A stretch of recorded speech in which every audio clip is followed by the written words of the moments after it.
मंडळी, जय श्रीराम. आपल्या सर्वांचं आपल्या ओम चैतन्य उपासना केंद्र या युट्यूब चॅनल मध्ये सहर्ष स्वागत आहे. आज आपण ओंकार याविषयी माहिती पाहतोय. मंडळी, ओंकार सर्व मंत्राणाम उत्तमाः परिकीर्तिताः ओंकारने प्लवेनैव संसारापि तरिष्यसि. सर्व मंत्रामध्ये ओंकार उत्तम रीतीने ख्याती पावलेला आहे. ओंकार रूपी होडीनेच संसार सागर करू शकतो. जगामध्ये जन्म घेणारा प्राणी मात्र मर्त्य आहे. मृत्यूच्या पाशातून सुटण्यासाठी देवानी वेदत्रयीचा आश्रय घेतला. छद धातू आच्छादनार्थ आहे. देव वेदांच्या गुहेत लपले म्हणून वेदांना छंदस अशी संज्ञा प्राप्त झाली. परंतु तेथेही मृत्यूने देवांचा पिच्छा केला, तेव्हा देवानी ओंकाराचा आश्रय घेतला. हा ओंकार वेदांच्या किल्ल्यात असलेले दुर्गम व अभेद्य स्थान, तेथे मृत्यूला प्रवेश मिळाला नाही. देव अमर झाले. ओंकाराचे हे सामर्थ्य ध्यानात घेऊन उपनिषदांच्या ऋषींनी माणसाला सल्ला दिला की ज्याला मृत्यूच्या भयापासून सुटायचे आहे त्याने ओंकाराची उपासना करावी. ओंकाराचा महिमा उद्घोषित करणारी ही आख्यायिका छांदोग्य उपनिषदात सांगण्यात आलेली आहे. ओंकार म्हणजे वेदत्रयीचे सार. ओंकाराची विद्या ही अक्षरविद्या आहे. अक्षर म्हणजे अविनाशी व अविनाशी म्हणजे परब्रह्म. ओम इत्येकाक्षरम ब्रह्म या शब्दांनी भगवंताने त्याचा महिमा वर्णन केला आहे.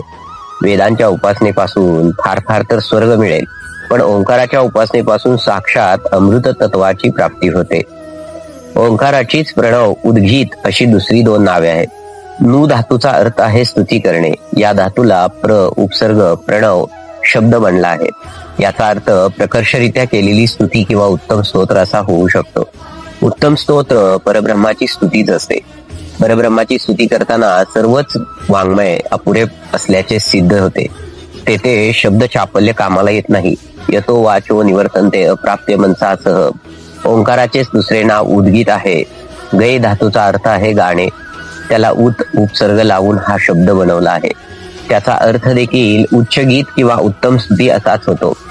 शब्द जेथे पोचत नाहीत अशा त्या परब्रह्माचे उत्तम स्तवन करण्याच्या हेतूने ऋषींनी सर्व संकेत ज्याच्या 3.5 मात्रांमध्ये सामावले जातील अशा ओंकाराचाच प्रयोग केला आहे. तसे वाचकाः प्रणवाः. ओम हा ध्वनी परब्रह्माचा वाचक बनला. छांदोग्य उपनिषदात अशीच एक दुसरी कथा आहे. देव दानव यांच्यात झालेल्या संग्रामात असुरांचा पराभव करण्यासाठी देवानी उद्गीतचा आश्रय घेतला. परंतु उद्गीतचा स्पष्ट अर्थ ध्यानात न असल्यामुळे त्यांनी श्वासोच्छ्वास, वाणी, डोळे, कान, मन वगैरेंची अनुक्रमाने उद्गीत समजून उपासना केली, पण त्यात त्यांचे जमले नाही. असुरांनी इंद्रियांवर पापाचा मारा करतात. नाक सुगंधाबरोबर दुर्गंधही घेऊ लागले. डोळे शुभाबरोबर अशुभही पाहू लागले. कान न ऐकायचे तेही ऐकू लागले. वाणी सत्याबरोबर असत्यही बोलू लागली आणि मन संकल्प विकल्पात भटकू लागले. शेवटी देवानी हृदयस्थ प्राणाची उद्गीत रूपात उपासना सुरू केली. त्यांच्यावर केलेले असुरांचे प्रहार निष्फळ ठरले आणि शेवटी असुरांचा नाश झाला. याप्रमाणे निस्वार्थरित्या इंद्रियांचे रक्षण करणारा प्राण निष्पाप आहे आणि प्रणव हे प्राणाचे प्रतीक आहे. माणसाच्या जीवनाला आवश्यक अशी ऊब प्राणापासून मिळते व विश्वाच्या जीवनाला आवश्यक अशी उष्णता सूर्यापासून प्राप्त होते. सूर्य हा विश्वाचा प्राण आहे. अशा दृष्टीने पाहता अमृतत्वाची प्राप्तीची इच्छा करणाऱ्या प्राण व सूर्य यांची उपासना ओंकार रूपात केली पाहिजे. छांदोग्य उपनिषदात एक मूलभूत दाम्पत्याची कल्पना आहे. हे दाम्पत्य वाणी व प्राणाचेच आहे आणि दोहोंचे मिलन ओंकारातच होते. वाणी व प्राण यांच्या विशिष्ट संयोगानेच ओंकाराचा उच्चार होतो. दुसऱ्या भाषेत सांगायचे झाले तर ओंकार रूपी बालकाला जन्म देऊन वाणी व प्राण यांचे दाम्पत्य जीवन कृतार्थ बनले. बृहस्पतीने देखील उद्गीत रूपाने उपासना केली आहे. बृहत म्हणजे वाणी आणि तिचा पती म्हणजे प्राण. वेदांमधील तो बृहस्पती तोच पुराणातील गणपती. ओम 3.5 अक्षरांचा बनलेला आहे. त्यातील पहिली मात्रा अकार आहे, दुसरी मात्रा उकार आहे, तिसरी मात्रा मकार आहे, आणखी अर्धी मात्रा, हे सर्व मिळून असा ओंकार झालेला आहे. प्रत्येक मात्रा भिन्न भिन्न क्षेत्रातून वेगवेगळे सुचवते. जर सृष्टीच्या व्यापकतेचा विचार केला तर अकार हा पहिल्या मात्रेत पृथ्वी व्यापक आहे, उकारात अंतरिक्ष आणि मकारात द्युलोक देवलोक व्याप्त आहे. सृष्टीची उत्पत्ती, स्थिती व लय यांचा विचार केला तर अकार हा उत्पत्ती सूचक आहे, उकार हा स्थिती सूचक आहे व मकार हे लयाचे सूचक आहे. जीवात्म्याच्या 3 स्थितीत विश्व, तेजस आणि प्राज्ञ ही अनुक्रमे अकार, उकार आणि मकार यांनीच व्याप्त होतात. ओंकारात अकारावर भर दिला तर आदिभौतिक ऐश्वर्याची प्राप्ती होते. उकारावरचा भर आदिदैविक सामर्थ्याचे सूचक आहे. आणि तिसरी मात्रा मकारावर ध्यान केंद्रित करण्यात आले तर ब्रह्माच्या साक्षात्कारात सहाय्यभूत होते. त्याच्याद्वारे जीवनाची सार्थकता साधता येते. जीवन अमृतमय बनते. या तिन्ही मात्रा मानवी शक्तीचे प्रतीक आहे. इंद्रियाकडून होणारी कर्मे, मनाकडून होणारी कर्मे व बौद्धिक कर्मे या तीनही कर्मांना ओंकार प्रभावी व तेजस्वी बनवतो. अर्थात मानवाने त्याचा अंतर्बाह्य योग्य रीतीने विनियोग करणे आवश्यक आहे. शेवटी राहिली अर्धी मात्रा. या मागील तिन्ही मात्रा अकार, उकार व मकार यांच्या सहयोगाची सूचक आहे. ती भूत मात्र प्रत्येकाची सहिष्णुता व सर्वव्यापी भगवत तत्वाची सूचना देते. तेजस्वी व पाप पुण्यापासून अलिप्त अशा शांत आत्म्याचे ती प्रतीक आहे. ब्रह्मवादी लोकांच्या यज्ञ, दान, तप इत्यादी क्रिया ओंकाराचा उच्चार करूनच सुरू होतात असे भगवान अर्जुनाला सांगतात. तस्मात् दोमित्युदाहृत्य यज्ञ दान तपः क्रियाः प्रवर्तन्ते विधानोक्ताः सततं ब्रह्मवादिनाम. वेदमंत्र ओंकारापूर्वकच उच्चारले जातात. ओंकाराशिवाय वैदिक मंत्र लंगडे गणले जातात. ओंकारपूर्वक केलेली कोणतीही कर्मे सात्विक बनतात.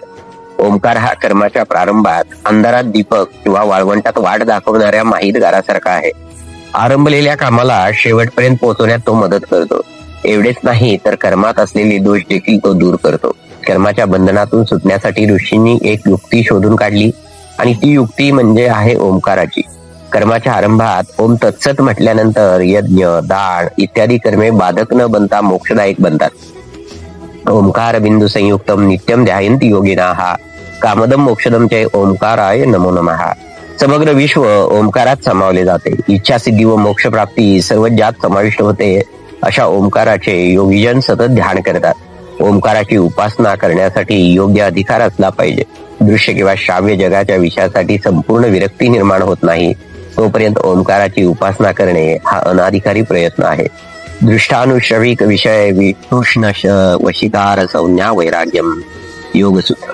ज्याने जीवनात द्वंद्वामध्ये संतुलन ठेवण्याचे शिक्षण घेतले आहे, ज्याची वृत्ती अनासक्त बनली आहे, वैराग्य बनली आहे, तोच ओंकाराच्या उपासनेचा अधिकारी गणला जातो. ओंकार उच्चारणातील काही शारीरिक लाभ ध्यानात घेऊनही तो उपास्य म्हणून सार्वजनिक होऊ शकत नाही. म्हणून तशा लोकांना ओंकाराचा जप करायला न सांगता सगुण साकार भगवंताची उपासना समजावली पाहिजे. आणि म्हणूनच सामान्य लोकात केवळ ओमचा जप न करता हरि ओम, ओम नम शिवाय किंवा ओम नमो भगवते वासुदेवाय वगैरे जप करण्याची पद्धती आहे. जुन्या काळात तर फक्त खऱ्या अर्थाने संन्यासी झालेले लोकच ओमचा जप करीत होते. ओम हे अनुभूती सूचक प्रतीक आहे. ते ओंकाराचे सूचक आहे आणि म्हणून ओम द्वारा प्राप्त होणाऱ्या उत्तरात आपल्या वृत्तीचे प्रतिबिंब पडते. तसंच आपल्या विचारांचा प्रतिध्वनी ऐकायला मिळतो. आपण जर विचारले भगवान आहे का, तर ओम उत्तर देईल, होय आहेच. भगवान आपल्याला भेटेल का, ओम सांगेल हा भेटेलच.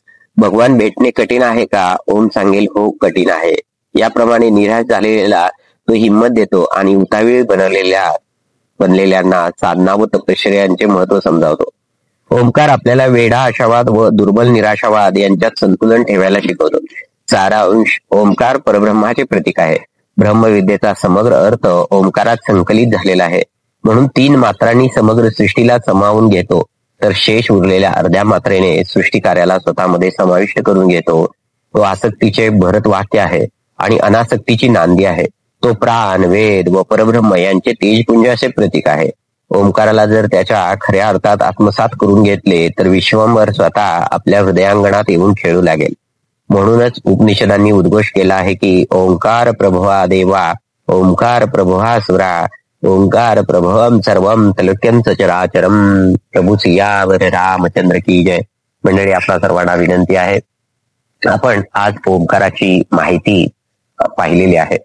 सर्वांना विनंती आहे, शक्य होईल त्यावेळी आपण ओमचा जप करावा, ओमचा उच्चार करावा. मंडळी, आपण सर्वांनी आपल्या ओम चैतन्य उपासना केंद्र या युट्यूब चॅनलला सबस्क्राईब करा, लाईक करा, शेअर करा, बेल आयकॉनचे बटन दाबा, कमेंट करा. तसेच आपल्याला नवनवीन व्हिडिओ आपल्याला तत्काळ पाहावयास मिळतील. प्रभू सियावर रामचंद्र की जय.